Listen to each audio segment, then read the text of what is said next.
Jujutsu Kaisen Chapter 237 picks up exactly where we left off last time. Hajime Kashimo is jumping down from the skyscraper, staff in hand, ready to fight Sukuna. From this angle, you can see just how much stuff the last fight already destroyed. Taking down Gojo wasn't easy, even for Sukuna. Their fight leveled multiple city blocks, devastating half the colony. Kashimo watched all of that, and is still happy to jump right in. Even though he knows exactly how strong the King of Curses is, he's still excited to take him on.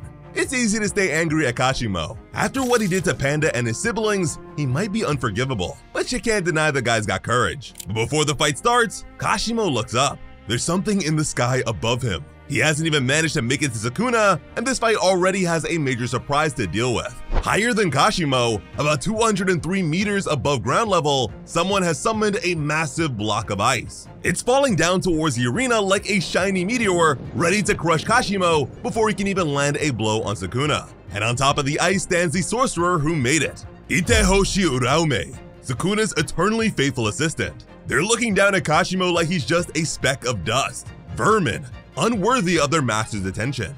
That would explain why they're trying to take him out before we can force Sukuna into a disappointing fight.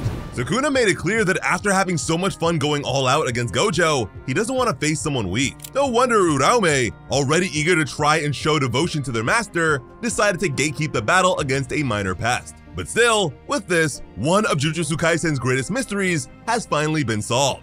Yes, we finally have Uraume's full name. After all this time, we actually got a little bit of information about this mysterious stranger. But before Uraume can jump into the battle and try to take down Kashimo, someone else jumps into the Ice Comet. Unlike the ancient sorcerer, this new arrival's in casual clothes, jeans, and trainers. They really didn't dress up for this. Uraume looks around, shocked at someone being able to come at them from above. Genji Hakari smirks at the ice sorcerer. He's gonna make sure that Kashimo gets to fight Sukuna, and that it's a one-on-one match. This, to Hakari, is how he's going to honor his promise. This probably explains the deal Hakari made with Kashimo at the end of their fight. Hakari knew the ancient sorcerer wanted this one battle more than anything else. Hajime waited 400 years for this matchup, agreeing to be sealed away just for a chance at fighting Sukuna. In return for giving the old guy first shot at the King of Curses, Hakari would make sure he got the chance to finally have this fight with no one else getting in the way. Agreeing to let the ancient sorcerer face Sukuna in a one-on-one fight may not make the most sense tactically. Jujutsu High's forces should attack as a group, backing each other up. They need every powerful sorcerer they can get right now. But Kashimo's never come off as great at teamwork. It makes sense for Hakari to accept this if it meant getting Kashimo on their side. At least this way, he could push Sukuna a bit further still, helping weaken him before the rest of Jujutsu High jumps in. Plus, if anyone understands the importance of a one-on-one fight, it's Hakari, the former Gachinko Fight Club operator. He's not going to interfere with someone looking to prove themselves. Still, Uraume's not just going to let the guy stop the comet. Annoyed at the interruption, the sorcerer raised their hands, getting ready to use their curse technique to blast Hakari back with their ice. The third gear doesn't bother dodging, just going straight for his domain expansion. The fight is on. Given that they're another ancient sorcerer with little experience of modern culture, Uraume is probably now extremely confused. They're about to get a sudden crash course on Private Pure Love Train and the confusing pachinko-inspired rules of Hakari's domain, Idle Death Gamble. From what we've seen of Uraume so far, it's hard to tell if they'll find this method of fighting hilarious or utterly infuriating. It's difficult to work out who will win in this matchup. Both Hakari and Uraume are extremely powerful. Odds are good that we won't get to see the winner until the final blow's been struck and Hakari closes his domain. For now, he's done what he needed to and took Uraume out of the battle. Still, while Hakari's domain has managed to trap the two sorcerers in midair, that hasn't made things great for Kashimo. The block of ice Uraume summoned is still falling towards the ground. Now it's close to touchdown. It looks like it's aimed right at Sukuna. The King of Curses doesn't bother moving out of the way, just raises a hand like he's swatting a fly. And the ice starts to melt. The massive block never hits solid ground, just turning it into a brief shower of rain right as Hajime finally gets close to his target. Now though, Sukuna's clutching something. Hajime grins. The ice block was just Uraume's way to send Sukuna his new weapon. That was a pretty flashy way of delivering Sukuna a cursed object. They could have just thrown it to him, but there are a lot of other sorcerers nearby. This was the best way to make absolutely sure that Sukuna got what he needed. A tiny rod, one forged from a binding vow. This cursed tool is likely Sukuna's last gift from Yoruzu, forged from her binding vow of death. Kamu Toke It's weird to see Sukuna bother to use it, given how dismissive he always was of Yorozu. It's not like he needs a cursed tool to fight. Why did the two sorcerers agree that he needed this after Gojo? Did he actually feel something towards Yorozu?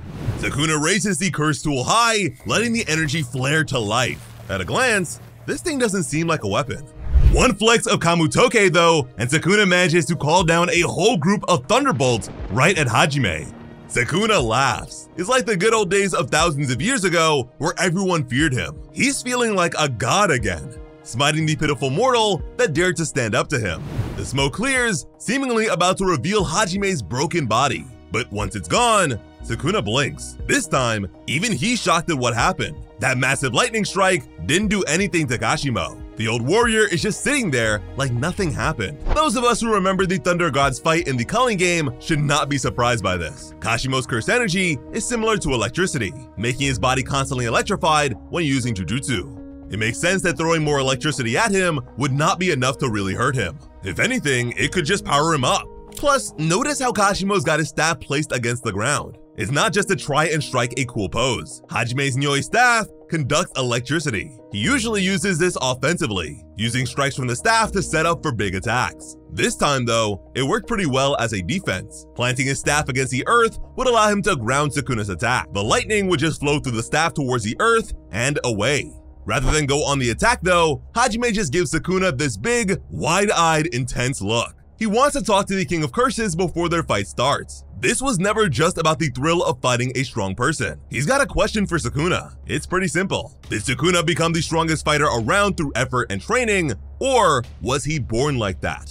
Untouchable. Sukuna doesn't care. He flicks Kamutoke through the air while admitting that he can't answer the question. He was an abandoned, unwanted child. He's got no idea how much of his strength comes from birth. Hajime keeps talking. He's got his staff ready just in case Sukuna stops indulging him. He wants to know how Sukuna can relate to people. To be fair to Kashimo, he grew up 600 years after Sukuna. It's clear he doesn't know much about the man except that he's powerful. Hajime really is only here just because of that conversation with Kenjaku. The old monster told Kashimo that Sukuna was the strongest sorcerer ever. Kashimo just wants to understand strength and looks to the strongest guy he can to explain it. It's weird and a bit tragic. Unlike Sukuna, Hajime wants to relate to people. He wants to care about them, to be normal, just live like everyone else. But he can't. To him, everyone else was just fragile. Dirt. How do you care about something you could destroy by accident? It makes that past scene of him sitting alone in the middle of all those corpses hit differently. Kashimo wasn't joking when he said that battle wasn't fun. Just killing random people was a dead end. It never got him what he really wanted. Sukuna's eyes narrow as Hajime continues with his questions. He wants to know if Sukuna feels the same way he does. Does being so strong make Sukuna lonely? Is that the curse of power? Always being alone, searching for a place where you could fit in. Sukuna compares him to Gojo, calling both men greedy. Greedy for what? Does Sukuna think it's greedy to want both power and company? Was he forced to choose between the two? Is this an actual hint at Sukuna's backstory? Regardless, he wants to give Hajime a more active explanation, telling him to get closer. Hajime grins. It's finally time to do what he has spent centuries getting hyped up for. He charges right at Sukuna, sprinting through the rubble like it's nothing. Hajime reaches the King of Curses before his foe can even start to react, bringing up his staff to swat at Sukuna one-handed. That's not enough though. Sukuna brings up Kamutoke, parrying the blow one-handed. Still, there is a staggering force behind the strike. Sukuna's forced to step back, even as Hajime twirls his staff, seemingly ready for another strike. Instead though, the ancient sorcerer has something very different in mind. He drops his weapon, letting the cursed energy surge through his body. His eyes have blanked out, energy crackling from them. This is his cursed technique, the one that infamously, Hajime can only ever use once. He's got this one shot at the king, and he's going to take it. The name is odd though. It's called Mythic Beast Amber. Not something you would expect from a guy themed around electricity. Kashimo's fighting style doesn't have anything to do with animals, but a lot of people have cursed techniques or domains that go into deeper aspects of their personality. Naobito Zenin's projection sorcery is entirely based on his love of classical animation, enforcing a 24 frames per second limit on his enemies. This could be something more like that. Plus, if this is the Amber form, does Kashimo have more variants of this technique? Even Sukuna looks shocked at this strange new power. Hajime's raw strength is enough to surprise even him. The lightning god doesn't give his enemy enough time to react or block, lunging forward to land a nasty right hook right on Sukuna's jaw. That was a good hit. Does Kashimo actually have a chance here? Sukuna jumps back, trying to put some distance between himself and Kashimo while he figures out his curse technique. It's not clear what's going on. Kashimo, however, is just standing in place. He's focusing on his curse energy, taking a massive breath to fill his lungs. Then, he roars, his mouth and jaw having been twisted into something monstrous. His nose is gone, his mouth stretching out to a massive circular hole.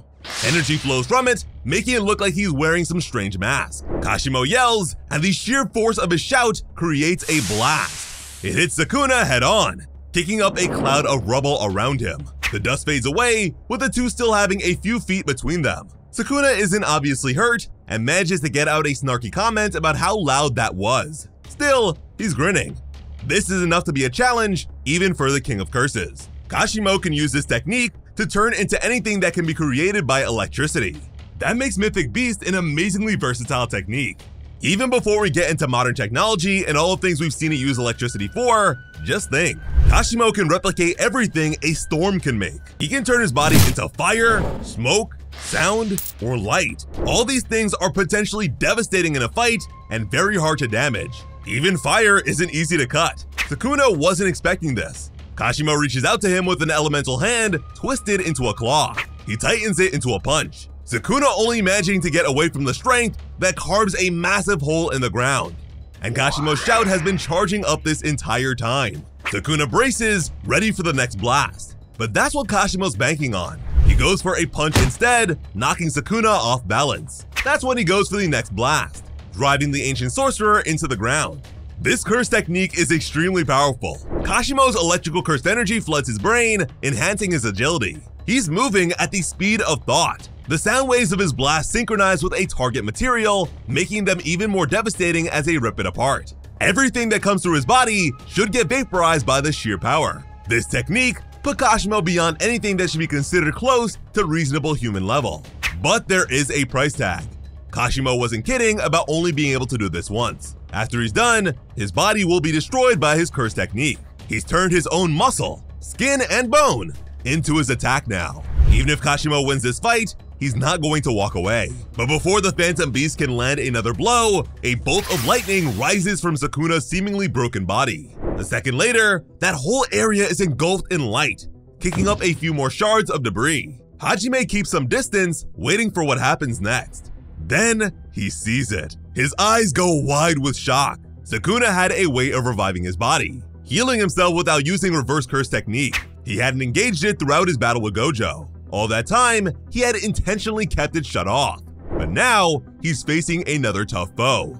He's not going to hold back. So he is finally warping Megumi's borrowed body into something closer to the King of Curses' original form. 4 arms, many eyes, and oh yeah, he's now the size of a skyscraper towering over the battlefield. Titan Shifter Sukuna. I don't think anyone was expecting that to happen during this fight with Kashimo, but this might actually be a good sign for the heroes. We knew about this possibility for a while. It came up in conversation back in the bath, but Sukuna chose not to do this. When this was first brought up by Uraume, he claimed this body was his best option for fighting other sorcerers. Now we've seen the alternative though.